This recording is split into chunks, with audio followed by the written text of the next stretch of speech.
Hello and welcome to How Do You Cope with me, John Robbins. This is the show where I speak to fascinating guests about the hardships they've overcome and the coping mechanisms that allowed them to do so.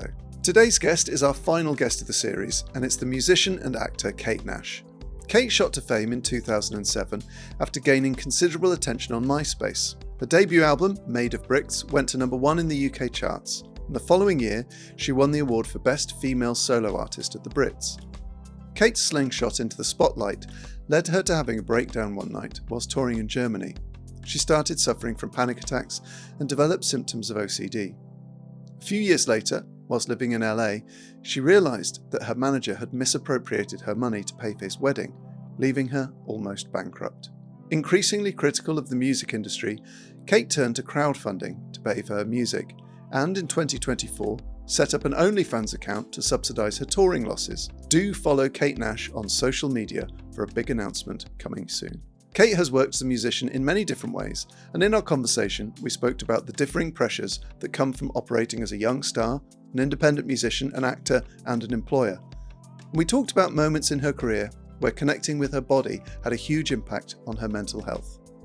Before we get started, don't forget you can watch this episode and every episode of this series of How Do You Cope on YouTube. Just search for How Do You Cope Pod. And you can, of course, listen to all episodes wherever you get your podcasts.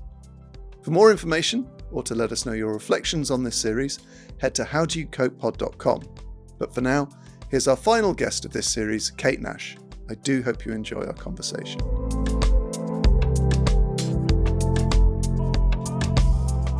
So it's a very warm welcome to How Do You Cope to Kate Nash. Kate, thank you so much for joining us. Thanks for having me. How are you doing today? I'm okay. I'm a little hot. Yeah. A little bothered. We are in a heat wave. Yes. And if you're watching this on YouTube, I apologise for the shorts. I usually have a 0 short policy, but there was just no choice today. Yeah, fair enough. So I think we're going to talk, well, I'd like to ask quite a lot about sort of creativity and money and how they interact and the sort of the pressures of both and I guess the positives of both. But maybe we start with where you're at now creatively. What sort of projects are bubbling away? Yeah, I've been working on new music for quite a long time.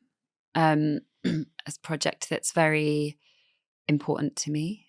And sort of about my family, exploring my Irish roots and family heritage. Mm-hmm. And it has been really interesting because it's changed my process quite drastically and my feelings about process in general, and how to approach albums and music and creativity going forward. So that's been a really cool experience because I feel like everything's sort of brand new, and I've had hyper focus about this work. And it's also been a little bit scary because it's like cracked open a new unknown or something. Yeah. I feel as though I don't really know what is next or how to go forth, which is strange for me because I'm always like, normally I have this going on and then in the back of my mind, like the next thing ticking away is how I normally work. And now I've just been like hyper focused on this one thing. And I'm not really sure there's like this gap. So it's like the first time I ever felt like I completed something. And so that's just weird as an artist because I think you're always, even without realizing it, trying to achieve that feeling. And for me, it was like until I was like, oh, I've done the thing that I think I've been trying to do all this time. And I'm like, well, will I ever do that again? Like, I don't know. It took like 38 years or something to feel that. How many 38-year runs do I have? So it's all very new for me at the moment, I think. And how are you releasing that? Like, because there in your career, there's so many different, I'm going to use a horrible phrase, but so many routes to market. Yeah. How is that creative process sort of being spread to the public? Do you mean it literally? Like, yeah. I'm signed to Kill Rock Stars, which is a punk label. I signed to them a few years ago. when I moved back to London and found my management team here. We'd been talking for a couple of years, but until I found my management team, I just didn't really know where I wanted to go in the music industry, because I have done things in a variety of ways over the years. I've done the major label thing. I've been independent.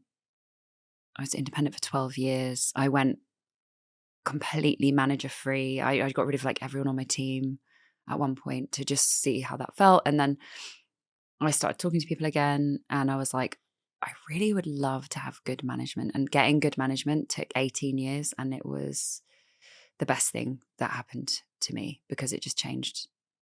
It changed everything. So it will just be sort of released with a record label, part funded by my butt. Yeah, well, I think I'm leaving your butt till the end. Okay, great, nice. We'll stay tuned. But your journey into music began with a couple of health problems, your heart and your foot. Yeah. So could you tell us about how they got you to your first gig? That's always everyone's problem, isn't it? The heart and the feet. So I had a heart condition when I was younger. I was at the Brit school, and I had this tachycardia issue and had to make a decision about whether I was going to have surgery. I just didn't really know how to make that decision because I was a teenager. And I was obsessed with theatre. I went to the Brit School and studied theatre, and I really wanted to go to drama school. I really wanted, or university, but I really wanted to go to drama school. I didn't get into any drama schools, and I didn't get into any universities either. Like, what? I was actually really my backup plan failed as well, unfortunately. But I think stuff like that, I believe in fairies. And so I think stuff like that is, fairies, kismet, whatever you want to call that. Because I don't really know why I didn't get into university. Still not over it. Anyway, I was, when you're young, you're 17 and you're thinking the next 3 years feel really big, and what I'm doing at the weekend feels really big, and how am I going to spend my summer, and decisions feel big. And so when you're actually confronted with a proper big decision, like, do you want to have heart surgery? And these are the risks if you don't, and these are the risks if you do, and this is what could potentially go wrong. And, you're talking about strokes and pacemakers and heart attacks. I just didn't really know what to do. It just felt too much. I think probably now that I'm older, I can say I maybe went into a bit of disassociation or something. You just fill your cup and you're like, can't really take any more of this. So I just sort of numbed out a little bit. And I was thinking about how I might make this decision. And then, I shouldn't really say fortunately, but for me, decisions are very stressful. So fortunately it got worse and I didn't have to make a decision. It just happened. Which may have been less stressful for somebody like me who just really struggles to make decisions sometimes. I had heart surgery. And I was working in Nando's at the time. And all my friends were going off to drama school and university and, traveling or just doing things I felt were really exciting. And I thought, I'm just grilling chicken in Harrow. And I just thought I was going to have this really exciting life. And, everything feels drastic as well when you're young. You don't really have context of there's many years ahead. And I suppose if you're confronted with a bit of a life or death situation, you're a bit like, well, maybe I actually don't have many years ahead. And I think that impacted me. I've always been pretty driven, I'd say. But I think, the life or death of it, I felt very determined then not to have a backup plan. That kind of became my motto. I was like, well, I think I should just start doing the stuff I want to do. I think it sort of, that's what started to fester in my mind. And I then I recovered from heart surgery, and I'd quit Nando's to recover from heart surgery. And then I needed another job. So I got a job at River Island, which was opposite HMV. And I was very uninspired by River Island. And I hated retail. I hated it so much. I actually prefer working in like cafe environments and with food. I feel like it's much more personable.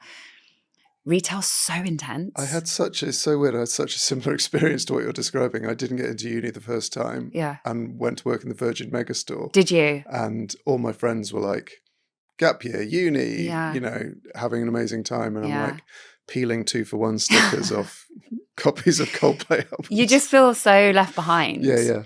And you feel like, is this it? I'm a teenager. Like I'm supposed to be living this. Like I actually really thought that with my heart surgery, because there's always a movie out, I feel like every couple of years, about a girl who's got some chronic disease and then falls in love with a guy, and they like tick off a bucket list. And I'm like, I haven't done anything.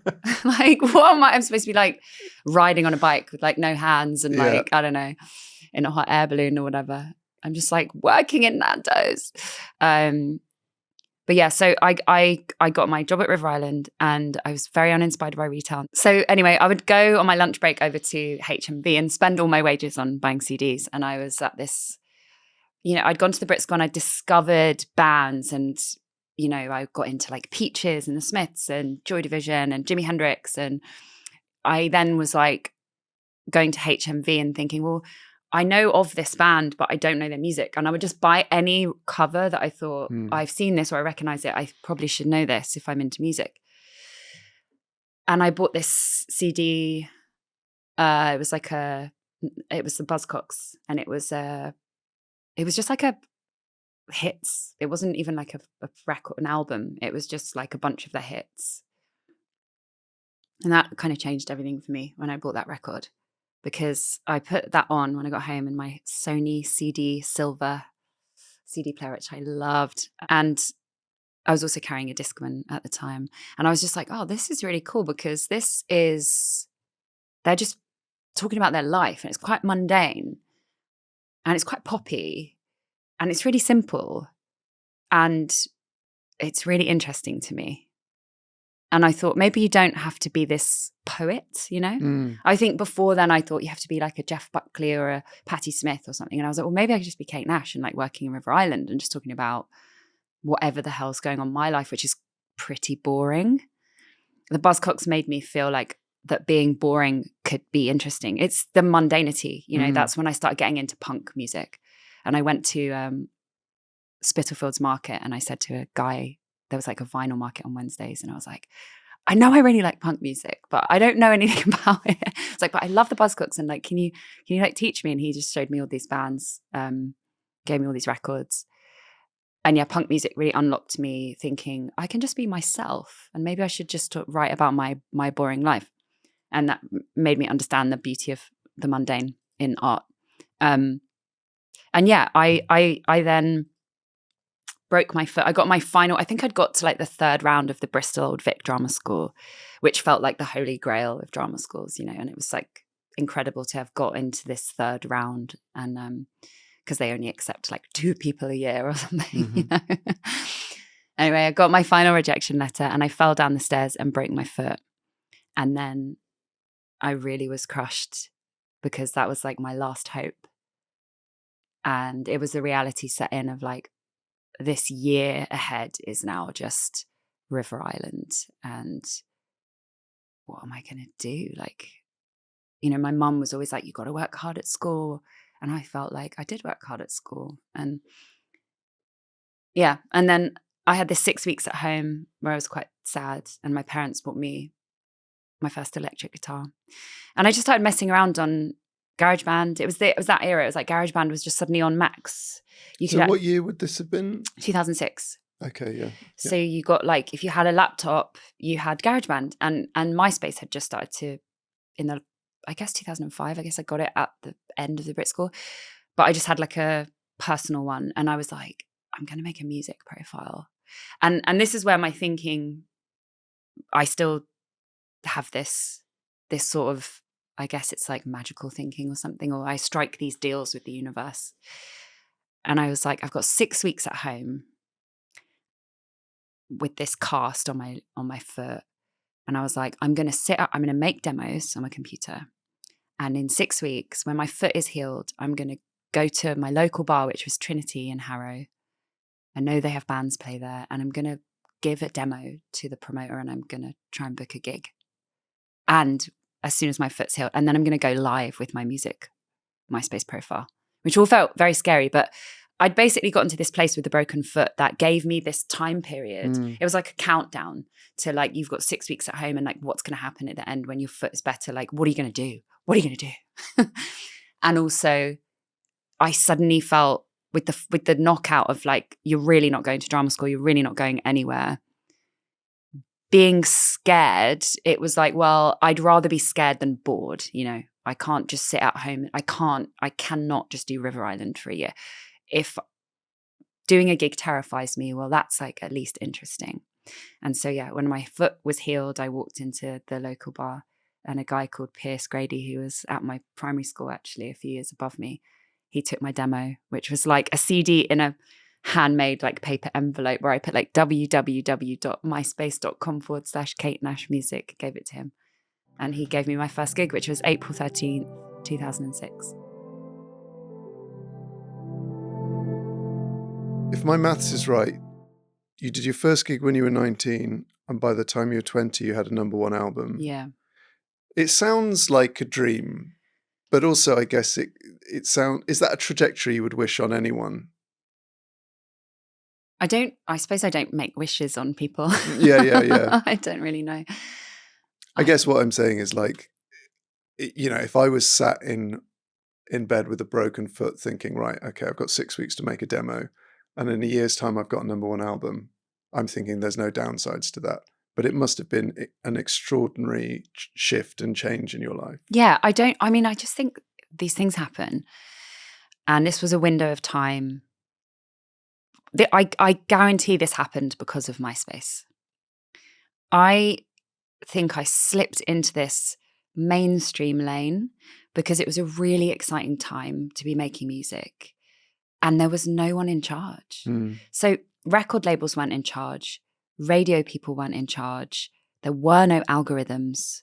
There were no gatekeepers. None of these people who were in charge and used to being in charge had any power all of a sudden. Teenagers did. There has never been a time before that where that is true, and there isn't now. Now, if you're discovered on SoundCloud, it's because 35 people at a major label make sure you get discovered on SoundCloud. If you have a TikTok viral hit, that costs thousands to become discoverable. Like, there's like a lot of development. There's a lot of digital marketing companies trying to help people be discovered because we just have so much and so many crappy algorithms. And like, it was honestly, like, I look at it, I'm like, God, that was amazing. Like, teenagers are having MySpace meetups in London and just going to gigs, and people were putting you in your top 8.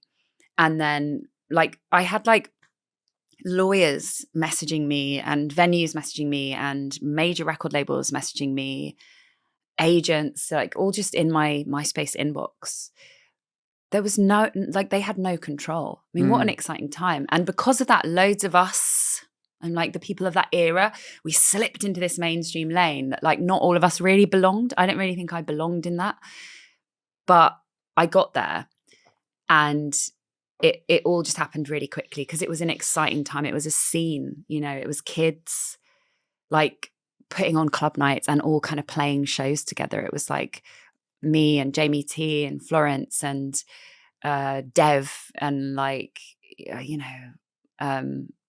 Adele. Like, there was just all of us would like Lily Allen, like everyone was around the same sort of like clubs and bars and like playing shows. And it was all just because of MySpace, I think. So for us in London anyway. That sounds so exciting. Yeah.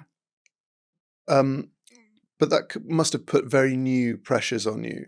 Yeah. And I wondered how You want to talk about the downsides of it? Well, I just wondered. Well, there are. I mean, there are. I How, don't really look back on it as a fond memory. so how does a 20-year-old cope with suddenly being a part of the music industry? I mean, you don't. You have no tools for that. Mm. I think one of the things I always think about was I became an employer. No idea what that even meant. You know, I suddenly employed loads of people. I became famous. I don't even like that word. I sort of say I became a public person. I'm really uncomfortable with fame. I don't like it. I thought when I was younger, I want to be famous. I want to do this and I want to do that. I realized very quickly fame I found very ugh, and I'm still very uncomfortable with fame. And yeah, I had no tools. It was all a bit of a shock. I think it all just went extremely quickly.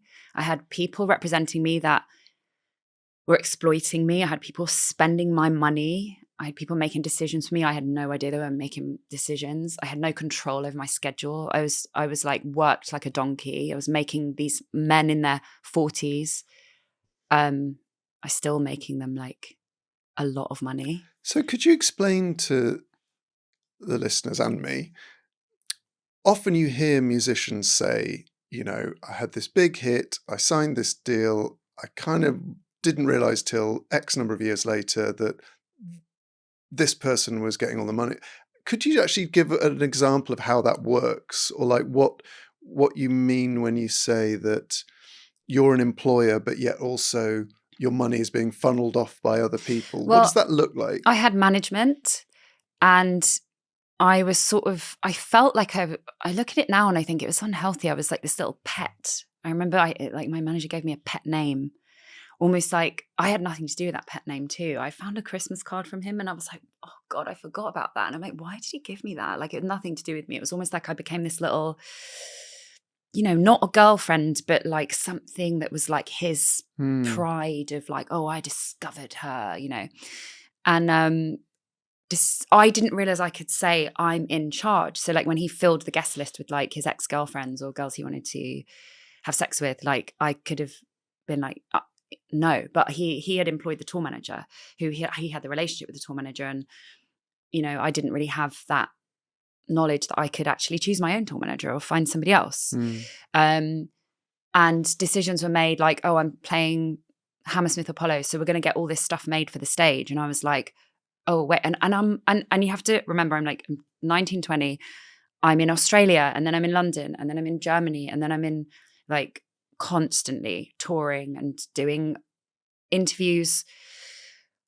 Also, I'm 20. What do I have to say? I have 12 songs. I don't have much to reflect on in terms of a career. I'm being interviewed the same questions over and over and over. And I'm running out of things to say. And I'm also, still discovering who I am. So is it the case that a lot of these people, because I guess from my perspective as a comedian, when you start out, it's just you. So you're in charge of the marketing, the driving, the scheduling, the ticket price. If it doesn't work out financially, you kind of have to go, sorry, I can't do this. But in order to get a place in the music industry, you have to become part of this machine. Well, I mean, I wonder if I hadn't, I also became global. It became international. I had a #1 record. That changes what you can really do by yourself. Had I worked for 6 years independently without help, I would have had to figure out a lot of this stuff, like you're saying. But you'd have no reason. I went global. Sure. And you'd have no reason to go, hey, how much is all this stage set costing? And where are you taking your percentage off? Yes, I remember. Yeah, exactly. I didn't know about how any of this worked. I had never been in the music industry. No one explained that to me. I mean, I was also quite scared of money. My mum was a nurse. She made £1,200 a month. And I remember getting my major record contract, and the money, I was like, I don't know what to do about this. I don't know how to even talk to my parents about this. My mum's making, my mum's on a nurse's wage. How do I talk to her about this? And then how much of it is being spent on marketing and all of this? When you're oh, there's 100 grand going on marketing. It's what? How, or what does that mean? It's you don't have a concept of I remember, when I worked in Nando's, I was maybe I could save up £500 and this is how I'm going to do it, because I'm going to get this, you know what I mean? I went from minimum wage, which I remember my first job, I think I was getting £3 an hour. so the concept of money was extremely new. I don't have people in my family that came from any money. I didn't this is actually one of my problems with the conversation about nepotism. People who are benefiting from nepotism get so defensive about their talent that you're missing the point. Like, and sort of saying, well, I worked hard and I'm talented and that's why I have what I have. And it's like, sure. But your parents have connections in media, in art, in being able to, not only can you have like all the lessons, all the support, like if things go tits up, you can move back into the house in Dulwich or whatever, like, or go to Portugal for 3 months and paint. Like there's like privilege that comes with the security of like the multiple houses that you have. And then there's the universities that you went to or your parents went to and the connections that you have. It's very different to like my mum asking Jan in the canteen at the hospice what she thinks. Yeah. Jan doesn't know. She can't ask Jan to look over your record contract. Jan doesn't know. Yeah. Well, so it's like the nepotism thing, it bugs me because you're like, why? Yeah, there's like a different access, a different education, a different advice that you could, and it doesn't mean you're necessarily receiving that advice, sure, and it doesn't mean you're not talented, and it doesn't mean you don't deserve to have a career in the arts, but like that's why I feel very strongly about protecting like spaces for working class kids in the arts, and actually that they need to be supported more. Well, something I've often heard very wealthy people say, it's almost like the mantra is, I've never had any help. And I think what they're imagining is, I've never had 250 grand transferred into my current account. But it's not, like you say, it's the world around. A lot of the time they have had that as well. Yeah, exactly. Yeah, they're either lying or they don't understand what help is.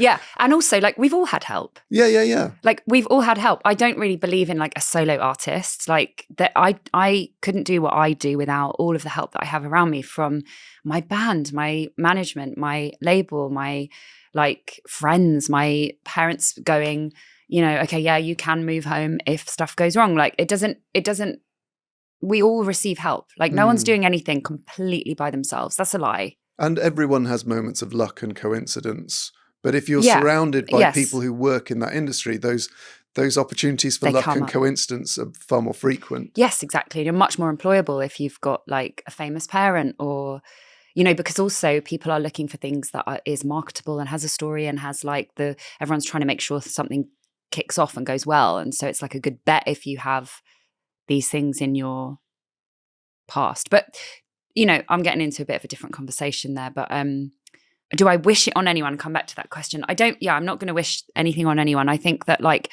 I'm actually very grateful for the fact that that Made of Bricks gave me an international platform. Up until now, I still have it. I'm certain there's like someone at a record label going, I rue the day I gave Kate Nash a major contract, because I'm definitely a thorn in their side. And I do use that platform to like speak out. And I feel very determined to make changes in the music industry that might make some of the people that really benefit from the exploitation a little bit unhappy. So how did that first, I guess let's say that's the first phase of your career. How did that come to an end, and what was the impact on you? That makes me think of two things. One, I remember the end of the touring cycle of Made of Bricks. I'd sort of been in Europe, in Germany festivals, and I remember just like throwing up outside the bus once, just drinking so much, having a huge fight with a manager, my mum being concerned and sending my sister on the road with me, being exhausted. And then I had like a final show. I think I was in Edinburgh, I was in Scotland, I think. And I just remember I couldn't sing. I felt worked to the, I was like at my keyboard and I was just like trying to sing like, I use mouthwash. I'm like, there's nothing left to give. Like I've been on tour for so long. I just felt like a dried up sponge. And I also felt like I was living a lie. Like when you talk repetitively in interviews, especially when you're young and like I said, you don't have any of this context or perspective, I suddenly was like, do I like music? You know, I'm talking about music. Like, do I even like it? Like, do I think the things I've said in 100 interviews? You start being like, I don't even really own this. people have like extracted it from me. Everyone's been mining me for all of this information. Like, it doesn't even feel like mine. Like, I don't really know who I am. I don't even think I want to do this? Like, you just get really confused about what is even your choice, because you're on a roller coaster that just keeps going around and around, and you're like, can I get there? Like, no. You're like, oh God, okay. And I just wanted to be home, and I wanted to find inspiration. And I went to see a gig by my friend Brigitte Aphrodite, who's an incredible performer. She puts on a lot of musicals and theatre. And she did this show, and it was in Great Portland Street at this pub in a basement. And I hadn't been inspired for a really long time. I was really over everything. And her show was just so raw. She's such a funny, raw, weird performer. And she put on this show, and I just cried, because I was like, oh my God, I actually loved this.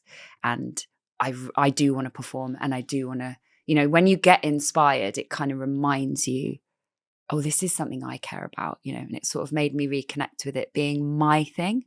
And that I actually, even to this day, I work very hard to protect my relationship with my creativity. It's mine.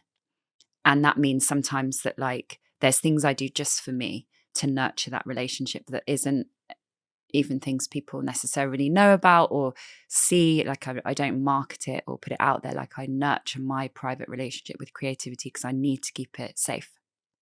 I think that's a really useful piece of advice for anyone feeling, sort of asking themselves those questions about their career, whether it's creative or not. Like, do I still enjoy this? What is this? How? Because you start off getting an interest by seeing lots of other people doing it. And then as soon as it becomes your job, you're only ever doing it yourself. Yeah. So, like, when I go to or do stand-up at the Edinburgh Festival, I used to go there and watch 40 shows. Yeah. I now go there and do 40 shows and spend the rest of the time sleeping or recovering. Right.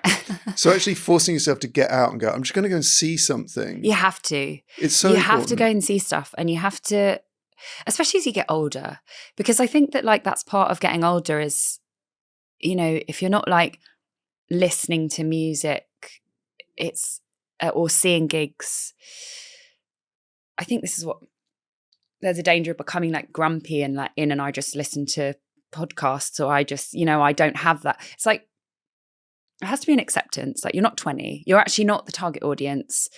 You're not feeling everything for the first time. And so it won't be the same feeling. You're not going to go, oh my God, this is my identity. It's like, because you actually do have an identity. You are kind of a fuller person. You're not looking for external things to tell you who you are and how to feel. Like, you've lived a life. But that doesn't mean you can't see the importance of something, or you can't go, oh, wow, that's cool what they're doing, or go and enjoy it from a different lens. And I think part of getting older is like not falling into those traps of oh, well, this isn't for me. I don't really connect with this. And, you know, life's serious. And like, I have to keep magic alive. Otherwise I just wouldn't be here. Yeah. And all the times I've fallen out of love with comedy is because the only comedian I see is me. Right. It's like, I'm with me all the time. And when you see something cool and you get that little like, oh, I like have a little itch to do, like, I want to do something. Or a bit of jealousy. Yeah. Like, you go like, oh my God, I really want to do something like that cool. Or like that's when you know you've got it back. Yeah. Well, tell us about your experience filming Glow, which stands for Gorgeous Ladies of Wrestling. And maybe how that emboldened you. Can I actually tell you one other thing? Yeah. Because the other thing that I thought of, that was like the exhausted part of Made of Bricks when I was young. There's like a really important in-between stage before Glow where I changed, where I think I became the employer and I started making decisions for myself, which was a key change. So I went through all these different management. I couldn't really like find the right person. And I was still really unhappy in my tour bus, in my bunk. I'd cry at night and be like, I don't enjoy this, you know. And I had this kind of final disaster where I was abandoned by my whole team and crew and in Mexico because I'd forgotten my passport in the hotel. And it was after a 6-week American tour, and we did like final dates, like flew to Mexico, did a show, then shot a TV show all day, and like went to the airport and I was like, oh, thank God I'm going home. I'm so tired. And then got to the airport. And when the tour manager asked me for my passport, my heart sunk. And I was like, oh my God, I don't have it. Knowing it's like an hour in traffic back, like, oh my God. And my tour manager gave me $400 Canadian and told me I could sleep at the guy from Universal in Mexico's house who I'd never met. And everyone one by one got on the plane. And I was crying, begging my tour manager not to leave me. And he left me. And then somebody like had been gone to the hotel and got like some security guard or something, like went and got my passport dropped off, and I was by myself. And I had to figure out how to get back to London, which was really laborious because I had a credit card I didn't have the code for. You know, I wasn't in control of any of these things. I had to wake someone up in the UK. They had to go to my flat, find a specky, get the PIN code for my bank card. I booked a flight to Paris. There was no food I could eat on the plane.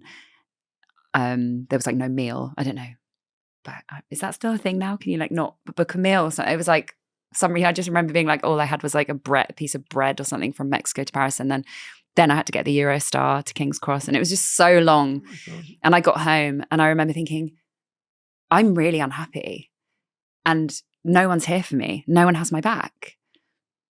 Something has to change. And that Christmas, I fired everyone. Merry Christmas, everyone. And how was that like? Because, I mean, that just sounds absolutely brutal and terrifying and dangerous. Mm-hmm. Yeah. But is that being reported as like bratty Kate Nash throws a fit and removes all her, like, because that could be such an easy way to turn you into the sort of agitator in that story. Right. I mean, probably back then, that's how girls were always talked about, right? Like difficult. Oh, she's difficult to work with. Oh, yeah. Like I would be really difficult to work with if my entire team left me in a foreign country, staying at a stranger's house I didn't know. Yeah. That would make me incredibly difficult to work with. I'm actually like, it's fine if you think I'm difficult to work with. I don't mind. I actually, and I'm actually not difficult to work with. I've worked with very difficult people, so I know what difficult is. But I do have standards. And I think finding standards and boundaries is really important in your personal life and in your work life. And yeah, I fired everyone. And I thought, you know what I really want? I want a girl band. I really want a girl band because there's so many girls in my audience. And no one had girl bands then. No solo artist had any girls on stage. And I thought, like, why is that? Why do we just have like men in black suits? You know, why does every female solo artist have a boy band? And I was like, I really want a girl band. And so I switched managers again. And then I went to Guildford Music School, a university. I can't remember what they're called.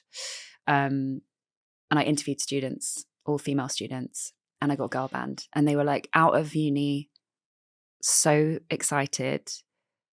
Girls who were just like, oh my God, this is amazing. And I really want to do this. And I kept my guitar tech and my lighting engineer, and I promoted my guitar tech to tour manager, who just had like a really positive like outlook.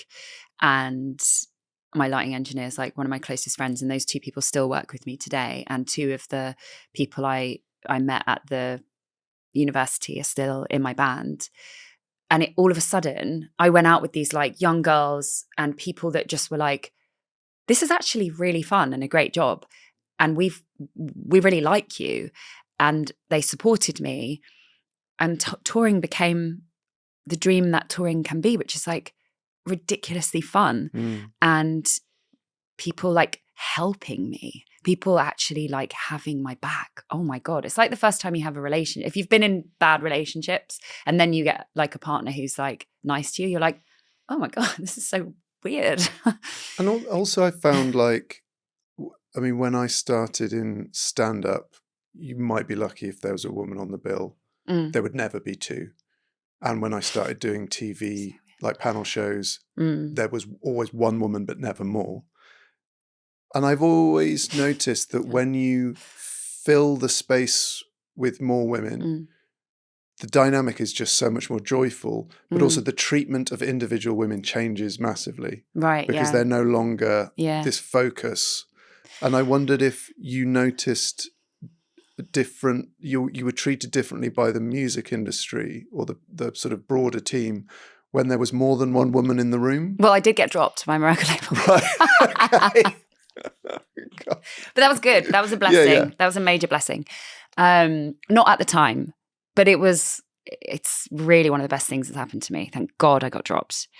I'm not made for the major label world. I can't. The compromise for me is too much. And also, I didn't get help. You know, some people get trapped in deals and they just like their records get shelved and then they're stuck. Like that would kill me. So I'm very glad that I got dropped. I don't think it was done the right way. I got told by text. I got told on text by a manager who then flew to LA, and then the label like never really explained why I was dropped. Anyway, that's a story for another time. But yes, I personally found it very dramatic and depressing when I had an all-male crew and all men in my band. And that's, you know, I don't know, was that down to individuals? But there was just this weird dynamic of like I had crew members that were like scary, grisly crew members, like swearing on the side of the stage. And if I cut my finger, they're just like putting glue on it. And you're just kind of like in this whirlwind of like grisly crew men that spit, and like one of them's called Fatty and one's called, you know, the nickname, it's all like aggro crew, whatever. It's quite harsh. And then and then I had like a depressed guitarist and a diva drummer. And I actually had a really great confidant who left my band because his partner was sick and he was wanted to be with her. And that was like the one little peg that held everything together. When he went, it was all just like, oh my God, this is a nightmare. Like my tour manager would just lie on the sofa in the dressing room with his laptop on his belly and like didn't really want to work, it seemed like. And the dynamic was just kind of intense. And yeah, it just got very grouchy. It got very grouchy and a bit sad. And I just was injected with this like lust for life, fun, and people that you can really talk to. And I'm not saying that there's not men. And actually, you know, Jay, who I did my first ever show with, who was the peg I was talking about, he now still does shows with me sometimes. Like he'll tech for me now and stuff. So I do have, he's like the one person from the early days of my career that I have a connect with. But I do think like balance is really important. My tour manager's a man and he's really positive person, extremely trustworthy and has my back and like loves the chaos of tour and can handle it. It's like, you have to be, I think, capable of dealing with chaos if you're going to do live music on the road. There's nothing really guaranteed about it. Well, do you want to talk about Glow and how that emboldened you, or how that sort of nourished you as a project outside of music? Yeah. So I think you touched on this a little bit earlier. Like, you do need a win. You do need the wins, don't you? You know, and Glow was a massive win for me because I was really, you know, I dropped by my label and survived that, persevered with this sort of like girl band. We're doing it DIY. It's punk and it's kind of crazy. I signed a deal. I got a new manager, and then my manager stole from me, and I ended up going to court for years.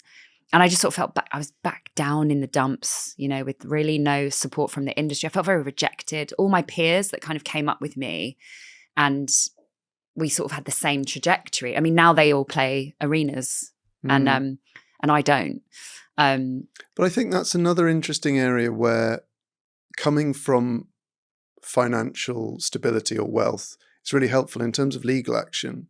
Right. Like, right. Wealthy people can afford to take people to court. Oh, yeah. Pro bono takes a while. Yeah, they can get their money back sometimes, or they can... Or they don't need it. Or they don't have to crumble if someone threatens legal action. Yeah.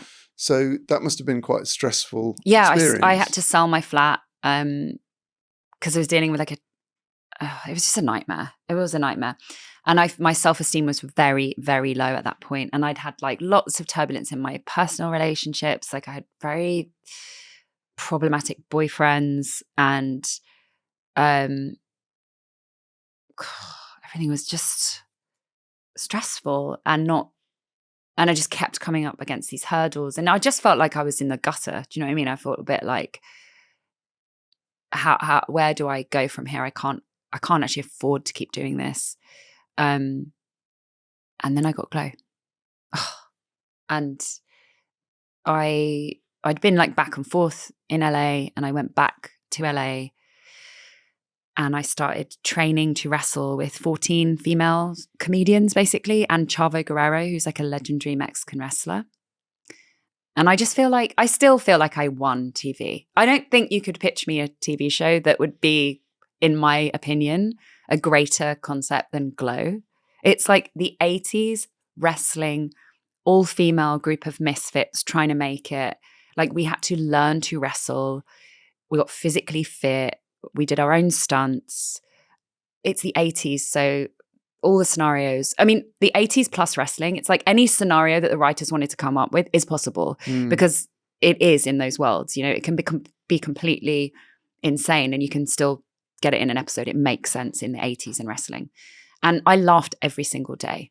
And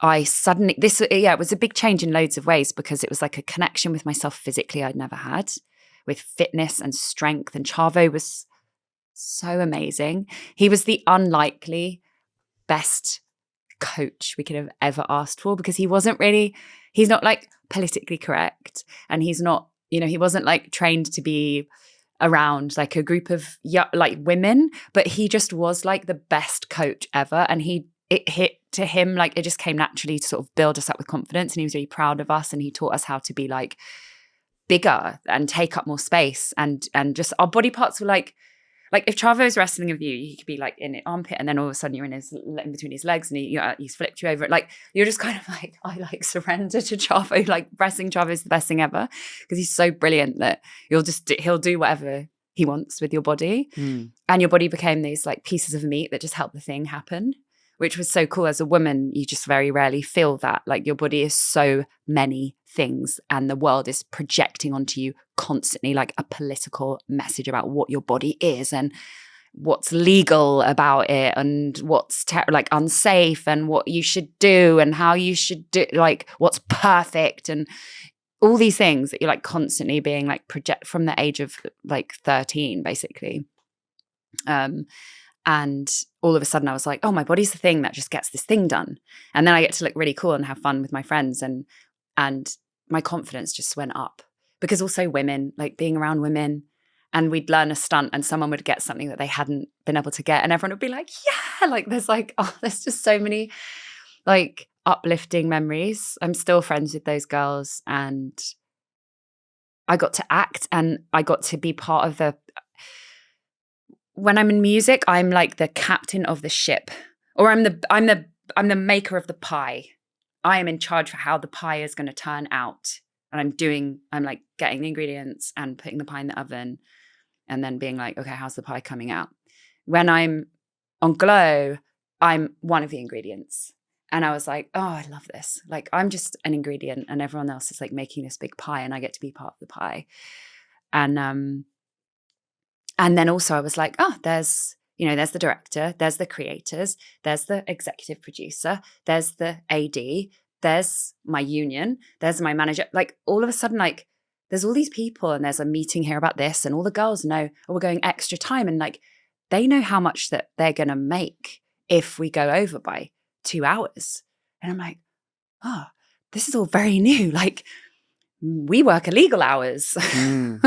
You know, we don't have any rules about like if something goes over time and I don't really know like about my budgets that much. I just suddenly became aware that people really knew about their money. And it's so transparent. It's so transparent. And it's legal, like it's just like, this is how it is. These are the rules. And this is what you're worth. And I was like, wow, this is a different world. I also stopped drinking around then. Mm-hmm. And I suddenly came back from Glow. I did my first tour like in between the first 2 seasons and I wasn't drinking. And I was like, damn, I'm a lot better at my job when I'm not drunk. I know most people know that. Musicians don't. Musicians are like, if I show up to sound check, you should be grateful. This is the era I came from. It's different now. But in 2007, like, think about who was like the biggest bands in the country. It was like, if they appear at the festival, it's like, wow. I saw them fall on the stage, and then the set was cut, and it was like legendary. You know, it was like hedonism was like cool. You didn't have to really be able to like stand or sing or do anything. It would just be like, yeah, you didn't even really have to show up, and you could still be a rock star. And yeah, I was like, wow, I'm like a lot better on my job when I'm not drunk. This is very interesting. And like, I think there's a lot I could discover, and there's a lot to explore in this new like sobriety on stage. Like, this is pretty cool. And then I came out of Glow being like, I want to be a better employer. I want my band and the people I employ to be safe, like the way I was safe on Glow. And I want to think about these things. I want to think about not traveling in an overpacked van where everyone is sleeping, wages, like ethics. And there isn't a code of conduct. There are no real standards. There's no industry standards in music. It's very difficult to achieve it. That there really aren't. You can't like quantify it, you know.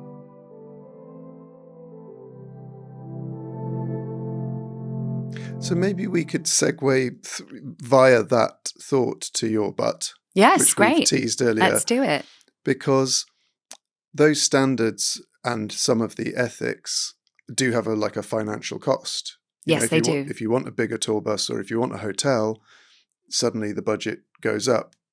But as you're saying, as an employer, you're now much more conscious of this stuff. And I think you ended up in a situation where your ticket sales were great, but the cost of touring... Yeah, we're in a cost of touring crisis. I mean, it's like everyone at home will relate. Like, you know, the billionaires are becoming trillionaires and everyone else is struggling. The cost of... Because, yeah, it's really about the basics. The grassroots is in crisis. Loads of venues are closing. There's a lot of reasons contributing to all of this. But if you think our recorded music has never been valued so low, we get paid like 0.003 of a penny per stream by the streamers who did deals with the major labels under NDAs. And then they both point the finger at each other like, it's their fault. We're not in control of the fact that they earn 80% of everything that we pay you. That's, you know, there's a lot of money being made in music. And these platforms aren't user-centric. The cost of petrol has gone up. The cost of a hotel, even cheap ones, have gone up. The cost of food has gone up. Wages have gone up. There's less vans because companies closed in the pandemic. You know, there's and also artists are almost uniquely placed because they are deciding the price of the ticket, or certainly okaying it, and will always have the audience front and center of their mind in a way that, you know, a big label doesn't, or a streamer doesn't. Yeah, I mean, not every artist, for sure. No. I mean, I've seen some extortionate arena show concert tickets. But someone definitely who's come from your background is thinking, what can I afford? What's reasonable for a night out? I want it to be reasonable. I want it to be accessible. I know who a lot of my fans are. I mean, they're like long term. So I'm not going to suddenly be like, yeah, like, I don't care about you. I do not want to exploit my fans just because I'm being exploited. And I don't want to exploit my employer. I don't want to undercut my employers because I'm being undercut. It's like, I don't want to become unethical just because the industry is. And yeah, so it's like, I am choosing to keep a certain standard in a world that's completely changed, in a landscape that's completely changed, and makes it very difficult for that standard to be, to continue. And I am in a position of privilege. You know, I do have a catalogue like made of bricks. And even though I'm only getting 20% of it, like, it's still a pretty successful catalogue. And I'm able to get good fees at festivals, right? So what I was thinking I could do was save up a nest egg of my festival income and then like blow it on promoting my record, touring, because it just costs a lot. And I'd heard rumours that it had gotten worse. Rumours. People were like, oh, we had to cancel that tour because we're going to lose $100,000. And I was thinking, what are you doing? Like, how are you losing 100 grand? That's crazy. And then I started touring and I was like, oh my God, yeah, like I'm going to lose 100 grand. Yeah, I think it was a little surprising to me how difficult it really was. A bit like building work, touring's always a little bit unexpected. Things happen and then there's extra costs and you just think, okay, this is actually really difficult and I want to, invest in being able to also still record music. And so basically I tour with my 3 band members, a sound engineer, a lighting engineer, sometimes monitors, but not always. That feels like a luxury item, a guitar tech, someone who's on stage if problems happen on stage, a tour manager, and then sometimes a photographer. So I'm doing maths in my head. So you're getting close to 2 grand a day just on the people who are in your team. Yeah. So, a 50-date tour, just the days you're doing gigs, you're looking at 100 grand. Right. And that's before VAT. That's before the venue's cut. Yeah. That's before promotion, marketing, hotels, petrol, rehearsals, any gear that needs food. to be. Yeah. So yeah, it's a lot. It's a lot. And yeah, the because we don't have standards and because venues are struggling, sometimes you're able to get fees that make you might get a great fee in London and then you can't, I remember being paid. I don't want to say where it is because I don't want to sort of pin it on an area. Sure. But I remember one date on my tour, the fee was the same that I got paid 7 years ago for the venue. I'm 7 years ago, I got paid the same fee. And great ticket sales. What I get a lot of, I suppose I have to explain. So what I decided to do, I had to let go of a crew member before Christmas because I was just I need to cut costs. I want to be able to, pay all my invoices before Christmas as well. Maybe get my mum a Christmas present. And it just got so tight. And I was like, right, let me get rid of a crew member, which felt really horrible to have to do before Christmas. And I had 5 days in between my European and UK tour. I've lost 100 grand in the US. I've lost 26 grand in Europe. I'm about to lose 13 grand in the UK. And I'm thinking what am I going to do? I can't get an acting job and get paid for it within 5 days. I'm actually doing my main job. And that's the thing I'm bleeding money for. What could I do? And I thought about OnlyFans before. I've had these radical thoughts about artists doing Cameo and Patreon and OnlyFans. I'm it's all the same stuff. We have to do, if you can, bands are selling their furniture or getting other jobs. But I don't have time to get this other job, especially in these 5 days. And I'm also I have a punk spirit and ethos and I like causing trouble. And I thought maybe this will be quite funny and could get some attention on the issue. And I thought I could call it Butts for Tour Buses and see if I could sell pictures of my ass to pay for the tour bus. That'd be quite a fun thing for us all to be involved in on the tour. And maybe it'll help me with my problem. And maybe I'll be able to invite my crew member back before Christmas, save Christmas. And yeah, I at the same time, I was maybe I don't want my neighbors to know or something. But I went live with the OnlyFans on the first day of the tour. And then I was on first front page of Reddit, every paper in the country, I think, wrote about it. I was on Lorraine, Radio 4, it got my neighbors found out, basically. Yeah. And people would say, why OnlyFans, Kate? Why this? And I'm because you wouldn't be talking to me. You wouldn't. And it really shined a light on the issue. And it's really actually helped things, push things, nudge things politically as well. I've been invited into Parliament.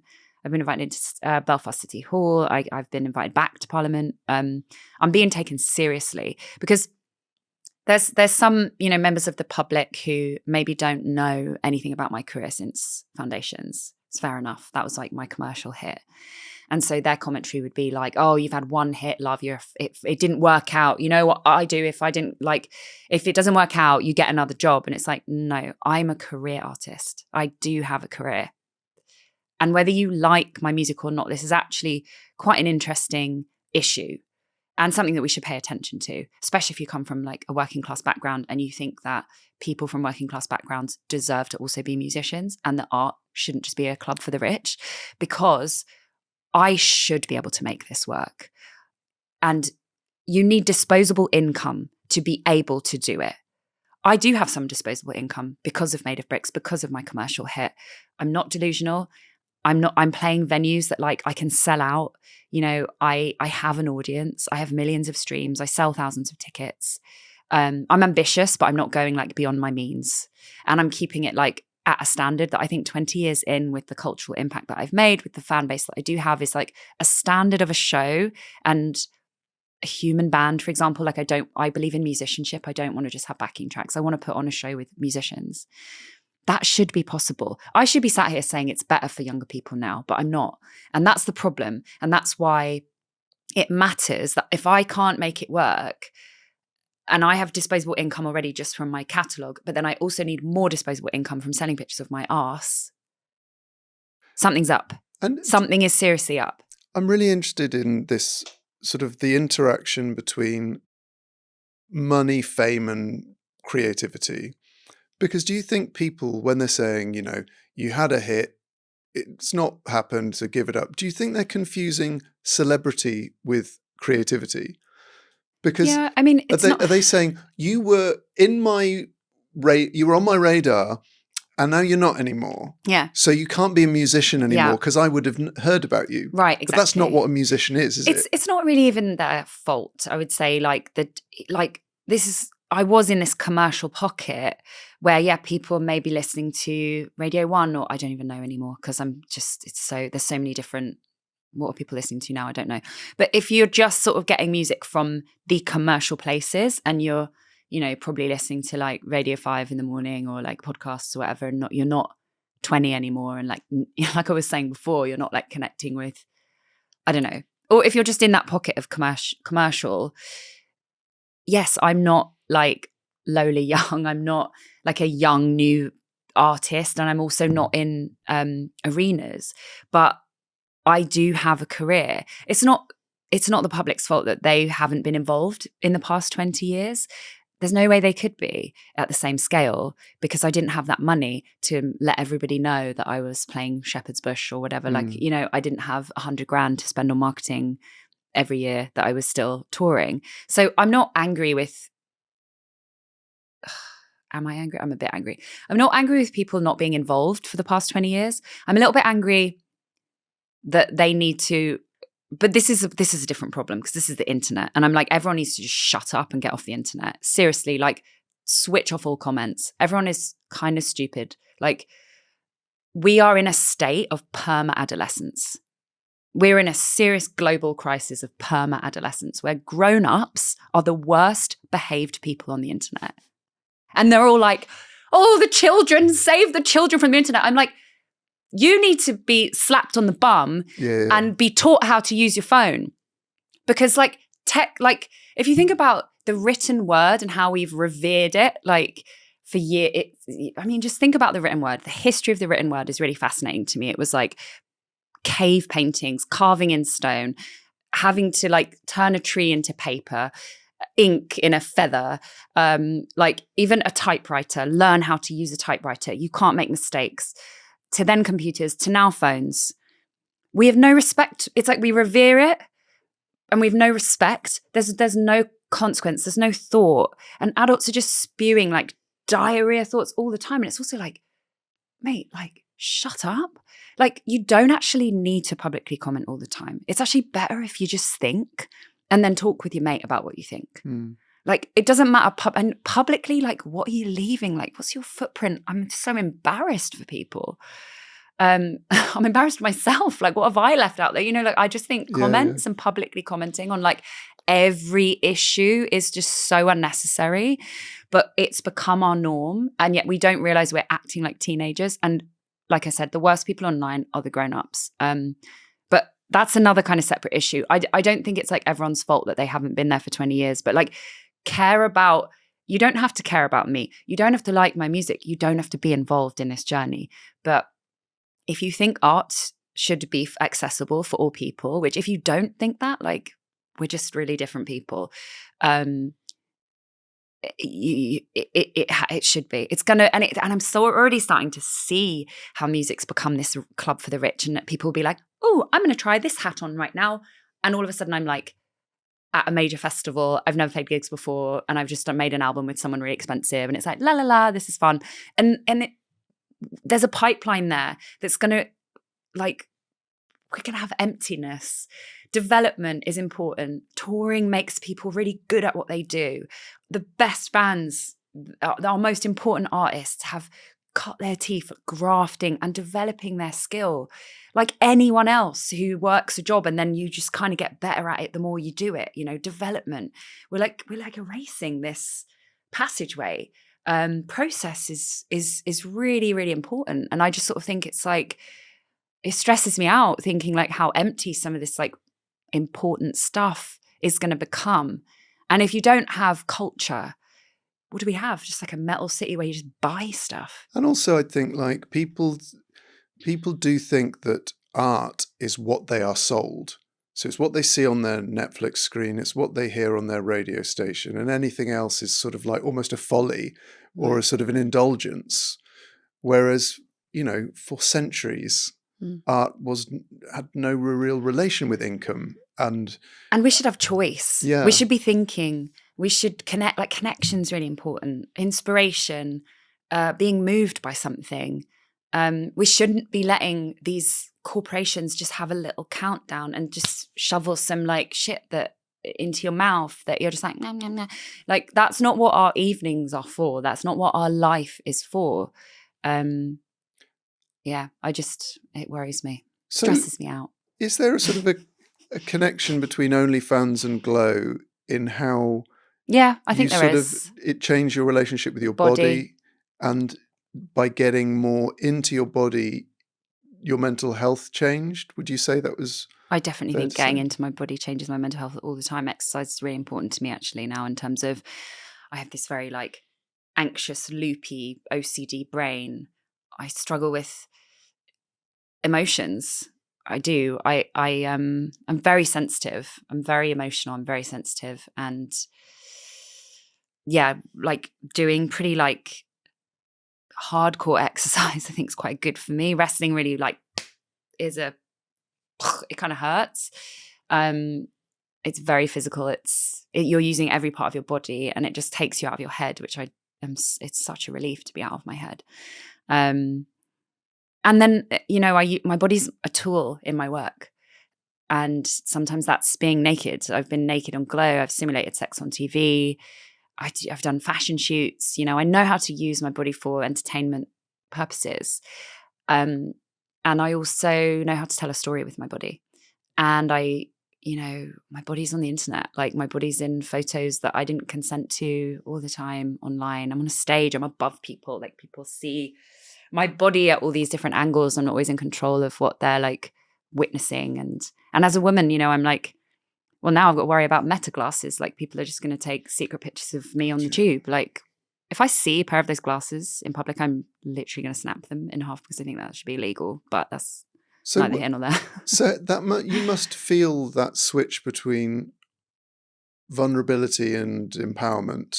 Sort of, is that a pendulum swinging? And how do you make use of that vulnerability in the work you create? I think the easiest place for me to do that is on stage with my music, where the sort of private crafting of music in the studio is then like being presented to people, and it's not about me anymore. It's about the connection I have with audience, and like, what am I trying to do on stage, and what am I trying to channel, and how am I trying to make people feel? It's really not about me. That was actually like a really empowering thing to learn, because art is for me, but it's also not at a certain point. And I think I used to be very much like, when I was young, I think it's a youth thing. I was young, and it's like, oh, my show, like, if I'm not feeling it, it's drama, and like, and now is that point I at don't which care. it switches from being for you to not from you, the moment at which it comes into contact with an audience? It was almost like growing up or something, and sobriety and having glow, and suddenly being like, this isn't about me when I'm like, it is about me when I'm working on it and I'm building it and I'm figuring that out, like the crafting, the exercise, the private stuff I was saying about my personal relationship with like how it makes me feel to express myself through my music. That is about me. When I'm on stage, and I mean, I guess as simple as like people have paid for a ticket to come to my show, I've built this culture, I've been working on this thing. And part of that has been years of expressing myself in a kind of messy, honest way. And I am really big on honesty. But I also learnt by example. You know, there was people that would be like having like tantrums backstage that I was seeing if something was wrong in the gig, and it would be like, this gig, it's so music's so important. Like, and I was like, learning from that behavior that I was seeing in the culture of like playing shows and being around people. And then all of a sudden I'm on Glow, and you have to arrive at 4:30 and you get into hair and makeup and you learn your stunts and you learn your lines and you become part of this team that like, it just made me kind of a better person, where it was like, oh, this is not about me. It's not about, obviously there's like number one on the call sheet or whatever, but it's not even just about number one on the call sheet. Like this whole thing there's like 400 people and a lot of money that starts becoming affected if this all goes differently. Like you become this amoeba of we're all in this together. For me, and especially on Glow, I mean, we really were in it together. But it just made me realize like, it's just not about you.